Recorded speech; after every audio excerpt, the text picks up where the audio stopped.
This might still look like a muddy construction site, but there's a lot more going on here than meets the eye. A month on, we're back at Staveley on the Chesterfield Canal to see how Britain's newest canal lock is continuing to take shape. And we'll take a look at the latest progress on the lock, engineering challenges on the other sections in Staveley, and later we'll visit a forgotten section of this canal less than half a mile from here with a completely different future.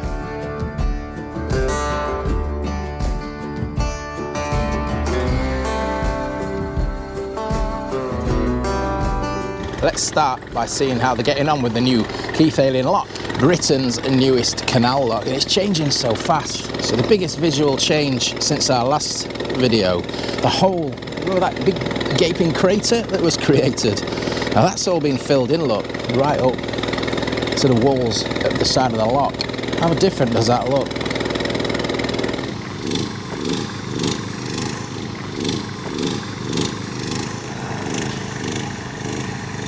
So all that forebay in front of us there, just at this end of the lock, that's all completed. That was still being constructed the last time we was here. There was a lot less groundwork around the lock.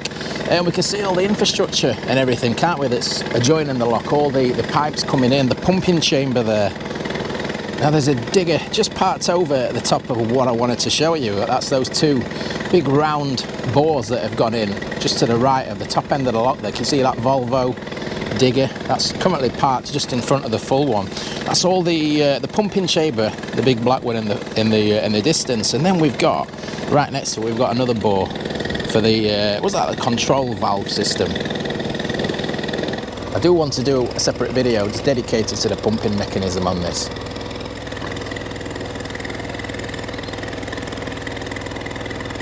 We'll cover what's going on in that direction in a few moments, but it does look like they're excavating another channel down there. Now I've stopped second guessing what they're starting to dig at like that. There's so many pipes, sewers, gas mains under there.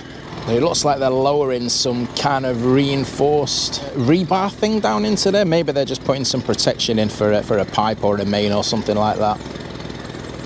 Been a couple of really good videos being done from here since I last put out my last video. Narrow Boat Nige has been down, done a couple of videos from here in Renishore, and Steve from Caught Above the Cut, always worth a watch, so informative. He covers restorations all over the UK. Now he came down, or actually just came up, isn't it? He's coming from down south for the Northern Canals Association meeting.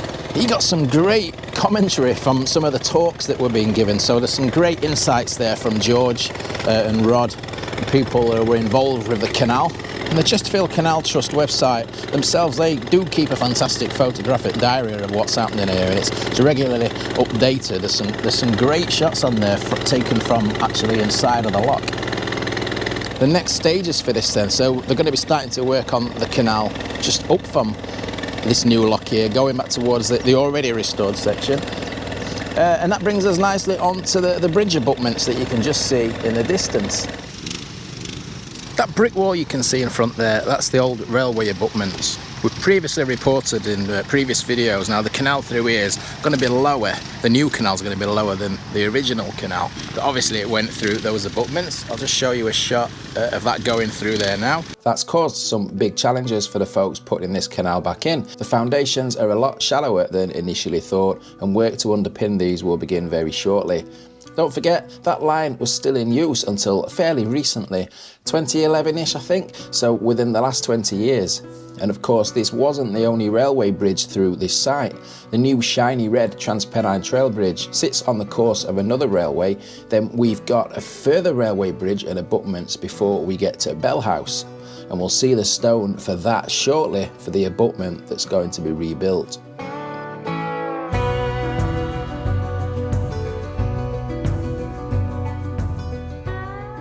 And those bridge abutments over there, they're quite hefty, they're quite a length on them. That's because the line that crossed the canal through here was on quite a skew.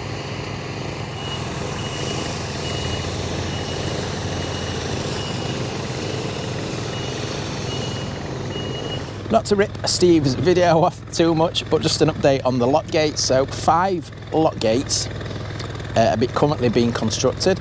4 for the lock, and then we've got like a stop lock gate just by Bellhouse Bridge. And these won't be lock gates in the traditional timber sense. They're being made from recycled wind turbine blades. I'm sure we'll discuss this more in a future episode. There's been a fundraiser running for quite some time, hasn't there, to get some money just to fund the lock gates there. So I think, hopefully, fingers crossed, they're going to be installed in May, so next month. All right, we'll have our usual toddle down towards Bellhouse Basin, because there's some more stuff down here to show you, and quite a noticeable difference from the last time that I fetched you here. And what we can see there, look, we can see it best from the drone shots. And this is the Bellhouse Bridge. Now, my understanding is that the actual bridge for this won't be constructed in this phase. They don't need to be spending money on that at the moment. It's basically for farm access. Because the canal's not going any further for now than Bellhouse Basin, they can, the farmer can kind of drive around the end of the canal. So that's going to be for a future phase, this.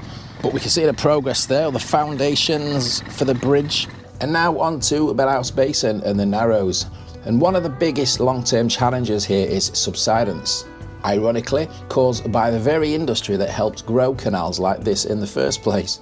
I'm assuming then all the remaining masonry that we've got here is all from the other bridge abutments, so the second bridge that I mentioned. The foundations for Bellhouse Bridge are just down there. You can't really see them from ground level, can you?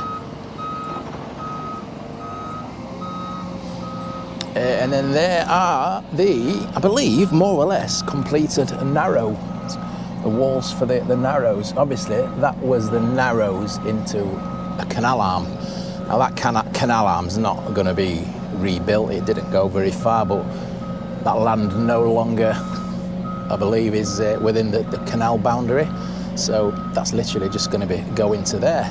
So the canal's going to the other side of the Narrows. So it's just going to be a really, really nice feature, if nothing else. They're higher than me. They're taller than me where I'm stood at the moment there. So this ground is going to be raised up. Incredible. Just shows you the impact of the subsidence, doesn't it, over the years in this location.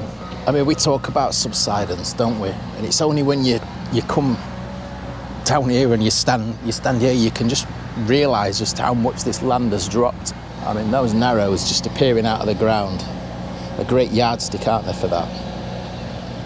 It's a lot of work to do to build this back up. Done a lot of videos up and down the country. It's the same stories repeated in so many locations with regards to the subsidence. Of course, the amount of colliers that there were around here. I live in a mining area. You just don't know what's underneath your house here.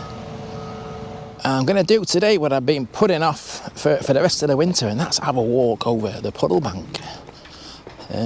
Not that it looks too much better, to be honest. We'll get over here.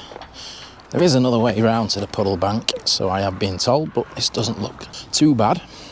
Not to spark a debate in the comments section, but there are a lot of pros and cons, isn't there, to doing stuff like this. Whenever you're spending public money and it's out there visible in the open, there's always going to be people having their say. I'm massively behind this project. I'm loving seeing this coming back to life on my doorstep, and I'm loving that I can come and document it, make these videos. And I think the vast majority of people are in favour of canal restoration. But there are people who aren't, and that's okay. It's the same as anything in life, isn't it? It doesn't matter what you do, not everybody's going to agree. You can't please everybody. Hopefully when it's completed, they'll get some enjoyment from the finished work. I suppose what I've been noticing from past videos really is that the negativity seems to scream a hell of a lot louder than the positivity. And again, I think that's the same for a lot of things in life. But we can see this new surface look that's been put down on the Puddle bank. This is such an improvement. I don't know if this is finished. It just looks like hardcore, doesn't it? It's certainly better than the bog the last time that I walked on here.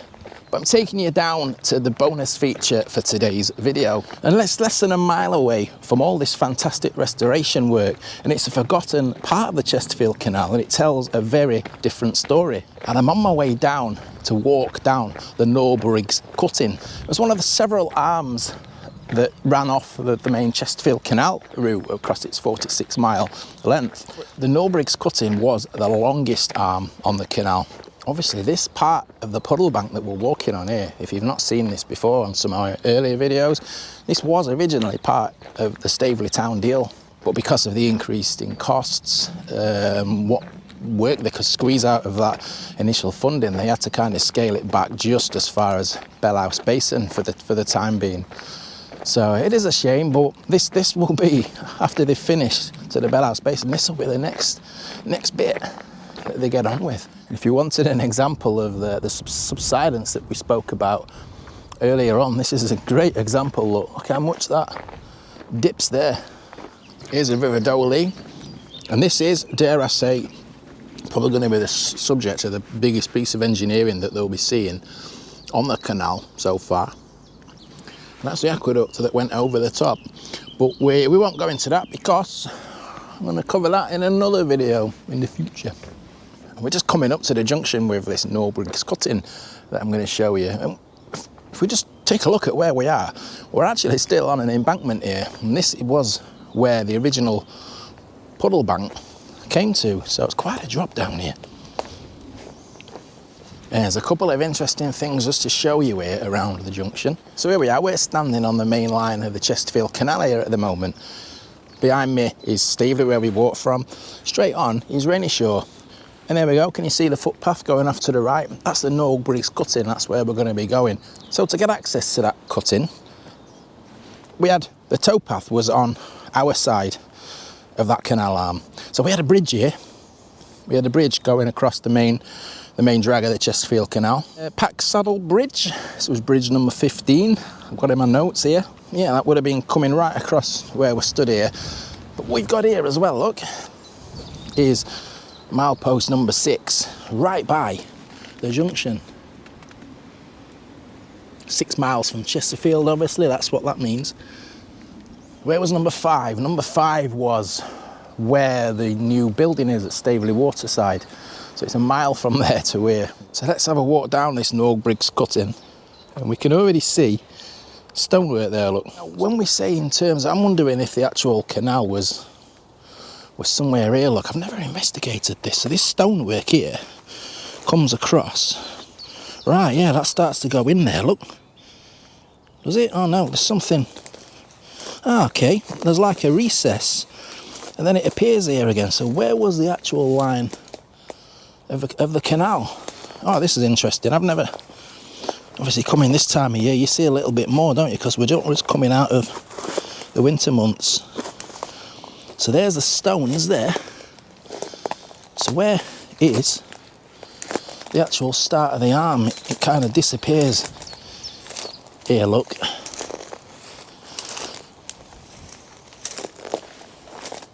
Oh, never mind, I thought I might be able to find some more stonework, but I think it's well and truly lost. Just to reiterate, as we're heading away from the main line of the Chesterfield Canal, towpath on this side, on our right hand side, and the old cutting, the canal, on that side. I don't know the actual dates when this was abandoned, when this stopped being used, but it still looks like it's showing, it's annotated as a working canal at the turn of the 20th century. Oh, what else can we tell you? It goes all the way to the bottom end of Maston Moor, it's about 1.25 miles. And one really interesting thing, at the Norbriggs end, was one of Derbyshire's earliest recorded railways. I mean, that's a story all on its own, isn't it? Looks like there is still work going on this section. I think this is also part of the town deal as well, to improve the footpath through here. I'm not seeing any signs to say it's closed or that there's any work ongoing. On the old map here, we can see a footbridge. There is still a footbridge across the cutting, look. I'm guessing this isn't the original footbridge. But there we go, look, that's the first evidence of actual remains of this short section of canal, look there. We've got some washed walls just by the bridge.